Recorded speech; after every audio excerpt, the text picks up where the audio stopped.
go, go, it, good, all the time, and all the time.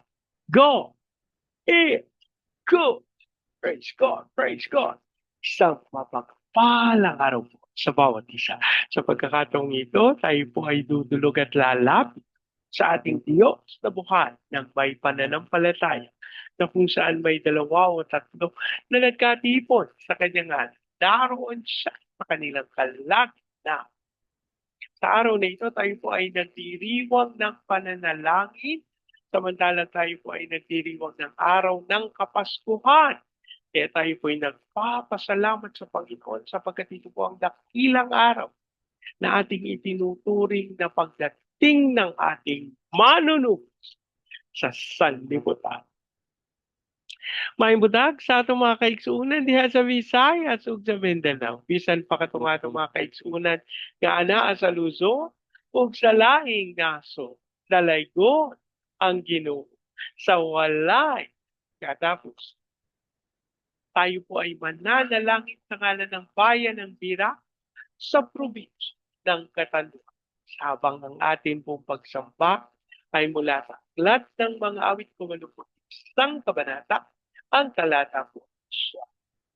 Ang Diyos ay huwag mong paglikuran. Diyos ng ibang bansay, di dapat iyukuran. Ang Diyos ay huwag mong paglingkuran. Diyos ng ibang bansay, di dapat yukuran. Ang Diyos ay huwag mong paglingkuran. Diyos ng ibang bansay, di dapat yukuran.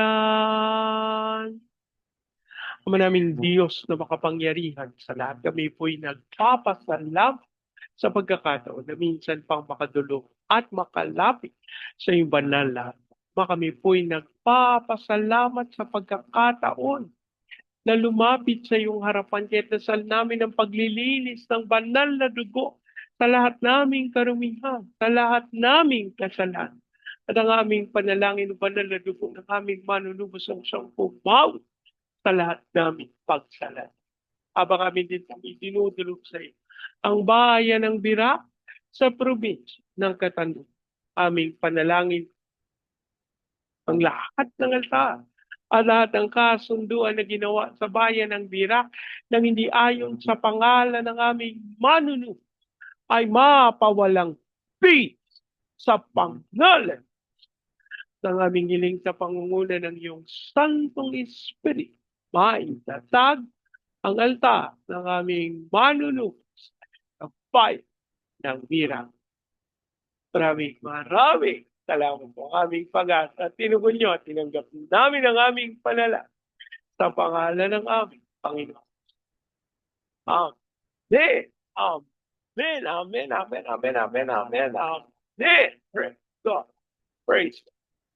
Ang ating pagpupulay ay mula sa aklat ni Isaiah. Siyam na kabanata, ang talata po ay 6 at 7. Sapagkat isinilang ang isang sanggol na lalaki para sa atin.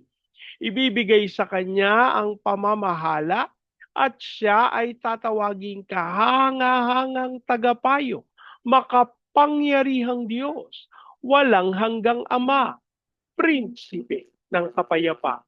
Magiging malawak ang kanyang kapangyarihan at walang katapusang kapayapaan ang ipagkakaloob sa trono ni David at sa kanyang kaharian. Itatatag niya ito at pamamahalaan na may katarungan at katwiran mula ngayon at magpakailan. Sasagawa ito ni Yahweh na makapangyarihan sa lahat. Ang Diyos po ang magpalat ng kanyang buhay at makapangyarihan salita. Ang bahagi pong ito ng banal na kasulatan ay maliwanag na tumutukoy sa pagdating ng ating manunubos, ang ating Panginoong Jesucristo. Ang sabi po, isisilang ang isang sanggol na lalaki para sa atin. Alam niyo po itong katagang ito ay nagpapatunay ng pagpapahalaga at pagkilala ng Panginoon para sa bawat isa sa atin, sapagkat ang pagsilang ng kanyang anak ay itinalaga para sa atin. Hindi po ba kapag may mga bagay na, halimbawa po, sa isang bayan, ano po, merong mga ipinagagawa at may espesyal na pinatungkulan. Sabihin po nung poster na makikita nyo, this project is for the benefit of, ano po? Parang ganun po yung sinasabi nitong pagsilang ng ating manunubos. Isinilang siya para sa atin. Ito po yung naglalagay ng napakahalagang pagmamahal, pagtitiwal, at pagkilala ng Panginoon para sa atin. Alam niyo po, itong nakalipas na 2025, matatapos syempre sa December 31, dapat po nating maunawa, mga kapatid, yung mga pagkakataon na binaliwala natin ang ating mga sarili, may nang baliwala sa atin, syempre, kapag ka ganun, huwag tayong ano bang isipin natin. Oh, wala talaga akong halaga. Ay, naku mga kapatid, huwag po kayo maniniwala dyan sapagkat sa katotohanan, di po basta-basta yung presyo na binayaran ng ating manunubos para sa ating kaligtasan. Ito po yung minsan napapawalang bisa ng mga material celebration ng ating Kapaskuhan. O samantalang, nagpapasalamat tayo kasi ang pagdiriwang ng Pasko, alaala dun sa pagdating ng ating manunubos. Pero kapag ka natuon na yung pansin ng mga tao, higit sa lahat, doon sa mga material na bagay na matatanggap na ipagkakalulong, pagka nakakaligtaan natin na ang kahalagahan ng pagdiriwang ng kapanahunan ito ay dahil sa pagmamahal ng ating Ama. At ito po yung nais nating minsan pang ipaalala at bigyang pahalaga. Kapatid, ikaw ang dahilan ng Pasko. Sapagkat ninanais ng Panginoon na sa pamamagitan ng kanyang buktong na anak, gaway baligtad dahil sa iyo, ilang pinakadakilang regalo ng Pasko. Ibibigay sa kanya ang pamamahala. Hindi po basta-basta kaligtasan ang ipagkakaloob sa atin ng Panginoon. Pinagkakalooban niya tayo ng kapangyarihan. Sandali, Bernie. Parang ang sabi, ibibigay yung pamamahala dun sa sanggol na ilang. Paano naman napunta sa atin yan? Kasi sabi po ng banal na kasulatan sa lahat ng nag-iwala, sa lahat ng pumilala, sila'y binibigyan ng karapatang maging mga anak ng Diyos. At yung kapamahalaan ay kaakibat ng pagkilala sa pagiging anak ng Diyos. Paano yan, Bernie? Ako ang tagal ko nang kumikilala sa Panginoon, pero hanggang ngayon naghihirap pa rin ako. Hanggang ngayon baon pa rin ako sa ut. Hanggang ngayon ang dami ko pa rin kakulangan sa aking pamumuhay. Baka hindi mo alam na ito yung ipinagkaloob ng Panginoon sa iyo at may karapatan ka, may kapangyarihan para sa mga bagay. Kung salita ka ng salita, kapag may nangungumusta sa iyo, kamusta ito ba sa utang? Na yata talaga ako makakabayad. Mamamatay na yata talaga akong dukha.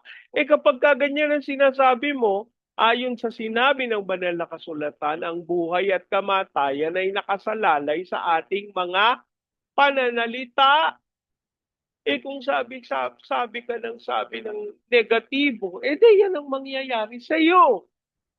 Pero kung may kaunawaan ka sa kapamahalaan, ang kapangyarihan ay pinagkaloob ng Panginoon sa iyo. Kapag may nangugusta sa iyo, ang tugon mo, ang Panginoon ang sama ko. Kaya tinatanggap ko ang lahat ng pangangailangan. Amen? So, ang sabi dito, siya ay tatawagin kahanga-hangang tagapayo. Sapagkat tunay, alam mo po, walang ibang magpapayo sa atin. Lahat ang pagtanggap o ang paghingi ng payo ay isang hindi napakadaling sitwasyon para sa kasalukuyan. Sa kadahilan ng maraming mga tao ang natuto ng pagpapayo ayon sa kapamaraanan ng sanlibutan. Hindi po ito masama sapagkat siyensya po ang ginagamit dito. Ano po? Gayunman, alam nyo, iba yung pagpapayo na nagmumula sa anak ng Diyos. Sapagkat kahanga-hanga yung mga pagpapayo kapag po binalikan natin yung pagkakataon ng ating Panginoong Yesus ay nandito pa sa lupa yung unang himala na kanyang ginawa doon sa kasalan sa Kana. Ano pong nangyari? Yung tubig naging alak. Napaka dakilang himala. Ano po? Kaya ang sabi ng iba, hindi, Diyos ka, bubawa ng alak. Pwede tayo mag-influence. Pero, ang matatagpuan po natin dito ay yung kakaibang pagkilos niya. Tubig lang, pero naging alak. Dahil sa pagsunod sa kanyang utos, sa pagsunod sa kanyang pagpapayo. Nung sinabihan niya yung mga nagtatrabaho doon sa kasalan, no? Yung mga abala, sabi niya, punuin niyo ng tubig yung mga tapayo. At nung pinuno nila ng tubig, sabi niya, matapos na mapuno na ng tubig, dalan niyo yung nangangasiwa ng kasalan. At namangha siya. Sabi nung nangangasiwa ng kasalan, ang masarap na alak, unang ipinapainom sa mga tao. Pero habang tumatagal, na-enjoy na nila, nawala na sila ng kaisipan kung ano yung mga alak na iniinom nila, tsaka sila pinapainom ng mga hindi mainam. Pero sabi niya, sa dulo mo pa inilabas yung pinakamainam. Ano po? So, ito'y nangangahulugan na kung tayo'y may anumang pangangailangan, pagpapayo, tayo'y lumapit sa Panginoon at siguro pinakamainam. Yun, yung ating tatay. At siya'y tatawagin kahangahangang tagapayo, makapangyarihang Diyos ng katotohanan na walang hindi magagawang ating Panginoon. Kaya tayo nananalig sa Diyos. Walang imposible. At dito dadalo yung kapangyarihan. Dito dadalo yung kaluwalhati. Dito dadalo pagsam ng ating Panginoon. Walang hanggang Ama, isang katotohanan, ang ating Panginoong Jesucristo ay nagtataglay ng kakayahan, nagtataglay ng pagiging Ama. Wangis, kawangis ng ating Ama, ang ating tagapagligtas. Kaya bit niya yun. Kaya sa mga pagkakataon na tayo may pangangailangan, tayo may kahilingan sa Ama, tayo lalapit sa ating Panginoong Yesus at tunay ating tatanggapin ang kanyang kapangyarihan at tatanggapin yung katugunan dun sa ating mga pangangailangan. Siya ay prinsipe ng kapayapaan. Naalala niyo po ba nung ang Panginoong Yesus ay nakasakay sa bangka habang yung kanyang mga alagad hindi na malaman kung anong gagawin sapagkat lulubog na sila sa lakas ng bagyo, sa lakas ng alon. Sabi nila, Panginoon, mamamatay na kami. Alam niyo kung bakit? Kasi ang Panginoong Yesus, payapang-payapa, prinsipe ng kapayapaan, natutulog sa gitna ng bagyo. Isang katotohanan na tatanggapin at tataglayin natin ang katulad na katangian kung siya'y mananahan sa ating puso sa buong buhay na.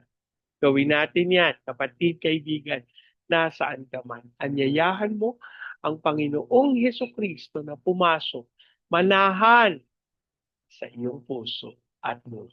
Manalangin. Ama naming Diyos na makapangyarihan sa lahat, kami po'y nagpapasalam sa aming pagdiriwang ng Kapaskuhan, sapagat ito po yung aming pag-alaala sa pagdating ng aming manunubos upang kami iligtas sa siguradong kapahamakan. Kami po ay nagpapasalamat sapagkat ang pag-ibig na ito ay aming naranasan, lalo na po sa katotohanan siya'y nanaog sa lupa upang kami ay iligtas. Kami po, Panginoon, ay humihiling ng kapatawaran sa lahat naming pagkakasala at nais namin na walang manatiling kasalanan sa aming puso. Sapagat inihiling namin, Panginoong Yesus, maghari ka, pumasok ka sa aming puso at buhay.